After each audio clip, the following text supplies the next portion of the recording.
Hello everybody, and welcome to a video on the weakest items in Risk of Rain 2. The goal for this video is to talk about which items impact your runs the least. Now, let me make it clear that these items are not useless, rather they are less useful than other items in the same category. Me calling them weak does not equate to me saying they don't have any use, just that they're not as good as the other items, which, you know, good items are only good because they're better than other items, right? There has to be that kind of balance in a game focused on loot. So for you, type a comment before watching the videos saying, well, actually in this one very specific scenario with 20 stacks of this item, it's actually the best in the game. Okay, thank you very much. That may or may not be the case. Regardless, it's not the point of the video. I'm here to talk about the general usefulness and, more importantly, consistency of the items and not their best case scenario or exception to the rule cases. If you haven't seen my video covering the strongest items, check it out with the link in the description. Otherwise, let's begin. Starting here with the common items, we have the fungus, medkit, and war banner. Now, wait a sec, hold on there. Hell, boy, hell. The engineer is obviously excluded from the fungus's ranking. It is undoubtedly a strong, if not even essential, item on the turret man. I think that's self-explanatory to anyone who's played more than a couple hours of the game. That being said, the fungus has very limited uses on every other survivor. See a blood shrine early on in a run? Cool. Pop it and let your HP replenish by standing still next to it. Pop it again, wait, and pop it one final time. That should net you enough money for about 3 chests in a very short amount of time. Unfortunately, outside of that scenario, the fungus is essentially useless due to the number and types of enemies that start spawning in your 4th stage and beyond. Standing still for even the 2 seconds required to activate the fungus is risky, let alone standing still for another 5 to 10 seconds to actually recover any worthwhile amount of HP. There are very few situations where it'd be safe to literally not move, and once you factor in the plethora of healing methods in the game, the fungus easily stands out as the worst. However, the medkit comes pretty close to matching the fungus's uselessness, as you need to take damage every time you want its heal. Now, yes, the next logical train of thought is, well, you have to take damage to actually receive a heal from anything. How is the medkit any different? Because it's a one-time heal. Not only that, but it's a one-time heal of a whopping 10 HP. 10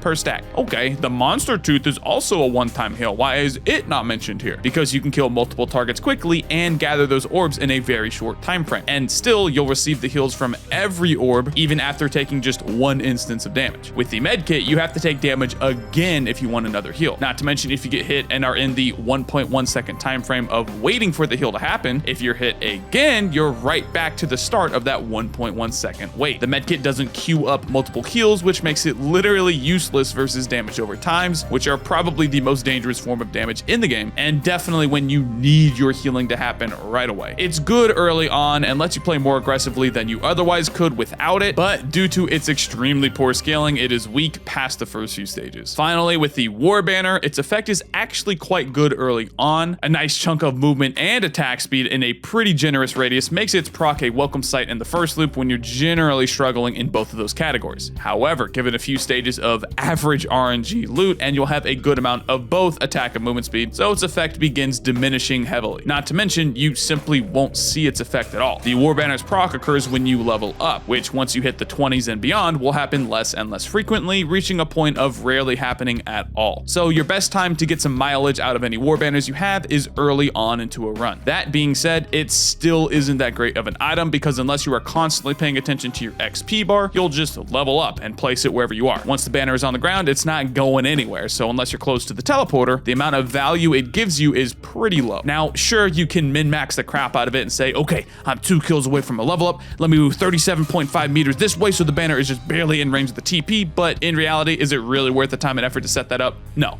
The answer is no. Moving on now to the uncommon items, we only have one, and I'm pretty sure you know which one it is. The Chrono Bauble. Trust me, I went through all the green items multiple times over, and I could not find any justification to include another item with the bauble. Sure, we have some inconsistent greens like Daisy and Warhorn, but their effects are actually pretty good whenever they do happen. Chrono Bauble is just in its own tier of poopy. Simple as that. Slowing enemies' movement speed and only movement speed, not attack speed, not animation speed, not even rotation animation speed, like when a golem is turning their beam to hit you, only their movement speed. It's entirely irrelevant when everything has a ranged attack. The only true melee enemies in the game are regular beetles and bison. That's it. 2 enemy types out of who knows how many are actually impacted by the chronobobble's effect. Not to mention these 2 enemies are literally the easiest to deal with in the entire game, and yeah, that's the extent of chronobobble's effect. Now, hold on. What if I told you the chronobobble, despite all the flame I just gave it, still has a use? That's right. Once you see a good 3D printer or a red item at the Lunar Bazaar, bam, feed all of your chronobobbles into it. There you go. That is the sole purpose of the chronobobble in its current state. I'm going to skip the boss items here entirely, as I already gave my opinion on them in the strongest items video. Basically, their effects are all kind of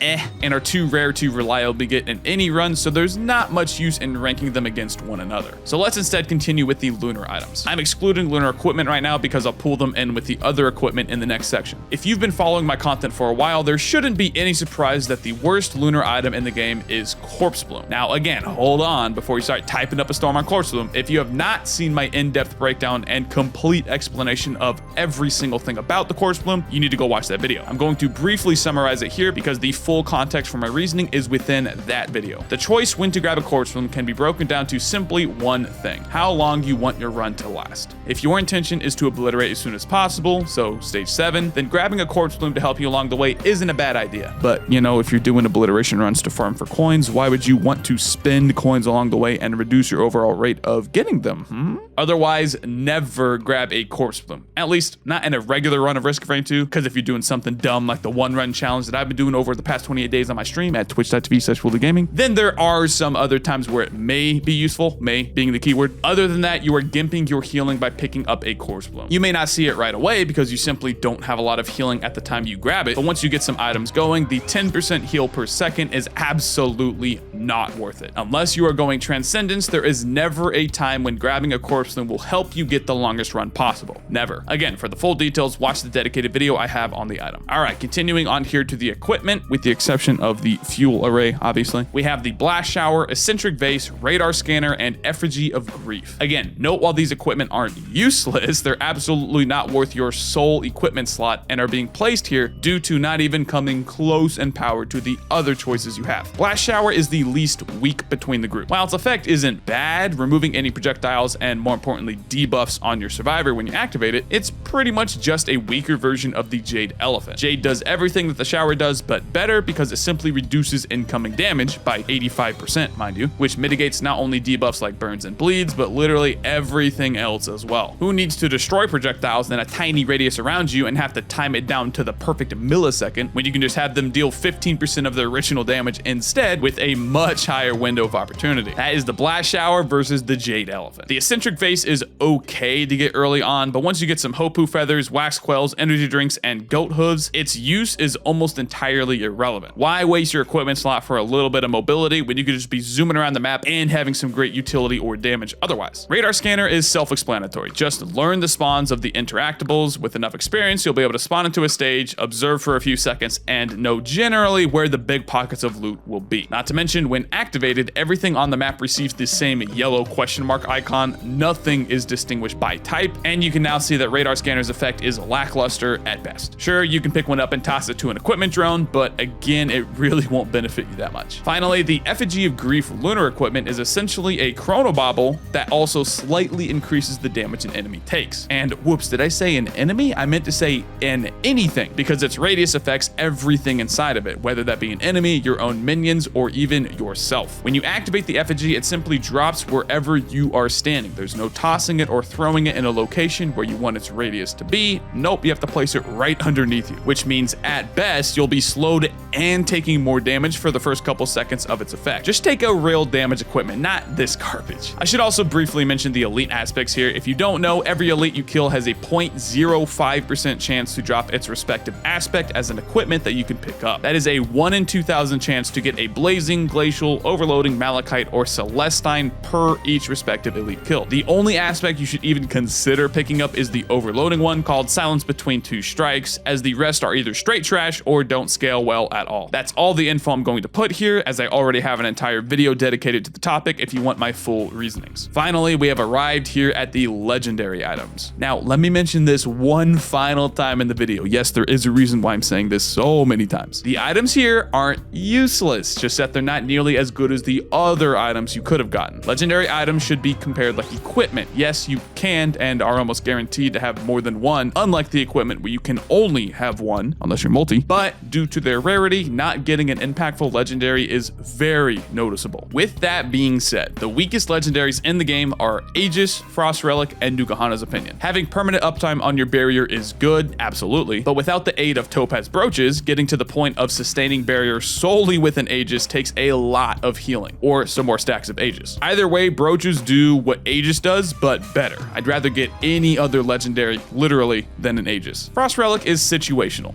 Too situational. Its radius is quite small, even when fully stacked, and you won't be able to get full use of its effect, even on the melee survivors. And if you do manage to sit on a target for the entirety of its effect, you'll deal okay damage. Not great, definitely not amazing. Other than that, you are in melee range, and the longer your run goes, the much higher the dangers are that come with sitting in close range to anything. Not the best idea. Finally, Nukahana's Opinion again is situational. Like the Aegis, you'll need quite a bit of healing for its effect to be noticeable, and even then, it really doesn't do that much. It essentially fires a projectile that deals damage equal to 25% of your HP, but only fires that projectile after healing 10% of your health. Okay, you may be saying, healing 10% isn't too hard at all. Even with just a couple leeching seeds, I'll be pumping the skulls out all the time, right? No. The activation radius of the item is very small. I don't know the exact amount, but it's small enough to be called melee range for sure. And outside of using it on the engineer's turrets, the times you'll see these skulls fire off are few and far between, and even when you get a few procs in a row, their damage is okay at best. Again, I'd rather have pretty much any other legendary than a Nukahana's Opinion. And that does it with an explanation of the weakest items in Risk of Rain 2. Do you have differing thoughts? Let me know with a like or dislike on the video and a comment below. You can follow my stream over at twitch.tv/Woolie Gaming, and also consider joining our Discord server for a place to hang out and talk about the game. Thank you for watching, and oh boy, the artifacts update is almost here. Let's go, baby.